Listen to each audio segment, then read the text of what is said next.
रवि लामिछाने रासपाको नेतै ठग हो। यो कुरामा दुई मत छैन। साइबरमा लगेर हाल, म जान तयार। कहिले कहिले म सपना मल्ल प्रधानज्यूलाई के भन्छु भने तपाईँ नआत्तिनुहोस्। अब तपाईँले झन् डटेर न्याय दिनुपर्छ।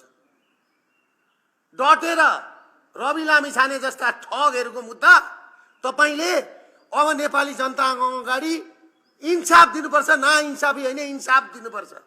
मैले सुनेको यहाँ हामीले तिरेको करले ठगहरूको पैसा बुझाउने अरे, सहकारी पीडित बनाएर पैसो खाने ठगहरू।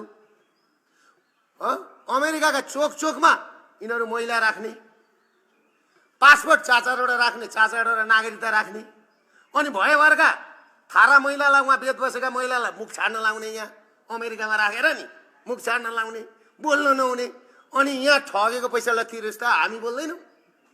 र रवि लामिछाने रासपाको नेतै ठग हो।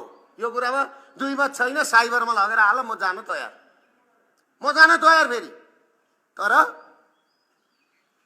मुद्दा आफ्नो मान्छे, त्यो के अरे त्यसको नाम, लन्डनको पिआर भएको